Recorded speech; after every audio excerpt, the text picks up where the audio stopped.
महाराष्ट्र भाजपा नेता चंद्रशेखर बावनकुले ने लाड़की बहन योजना को लेकर कहा कि कुछ नामों में बदलाव या कमी का मतलब समर्थन कम होना नहीं है। उन्होंने कांग्रेस के दाव को खारिज करते हुए कहा कि भाजपा पूरी मजबूती के साथ चुनाव मैदान में है और जीत दर्ज करेगी। और आगे उन्होंने क्या कहा, आइए देखते हैं। परिस्थिती निर्माण झाली आहे एक्सपोर्ट बद्दल, त्यामुळे आता अशी परिस्थिती निर्माण झाली आहे। तरी आजच्या मंत्रिमंडळाच्या बैठकीमध्ये यावर नक्की चर्चा होईल।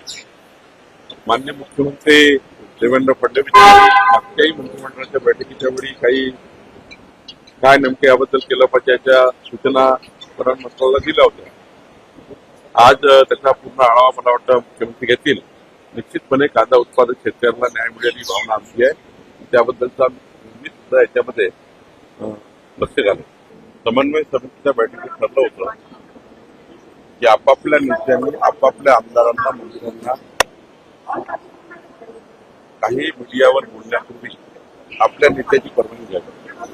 अब्दुल सत्तारांनी माननीय एकनाथ शिंदे यांची परवानगी घेतली का हे विचारावं लागेल। प्रत्येक कॅबिनेटमध्ये शेतकरी हा विषय आधी असतो, पीक पाणी विषय आधी असतो, नंतरच कॅबिनेट चालू होतं। पहिल्यांदा जलसंपदा आढावा, पिण्याच्या पाण्याचे साठे, स्केअरसिटी, नंतर शेतकरी आणि शेतकऱ्यानंतर मग आपण कॅबिनेट चालू करतो। प्रत्येक मंगळवारी यावर चर्चा होते आणि यावेळी होईल नाही असं काही चुकीचं आहे। कोणी काय बोललं मला माहिती नाही, काही राजकीय फायद्याची नाही आहे। मी आधी सांगितलं काही नावं कमी झाल्या याचा अर्थ असं नाही की परमनंट कमी झाले।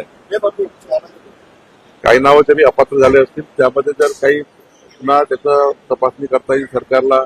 जर काही चूक झाला असेल तर ते दुरुस्त करता येईल, पण याचा अर्थ असा नाही आहे कुठल्याही पॉलिटिकल फायद्याकरता कुठली योजना आहे ते आमचं ब्लडही नाही आहे।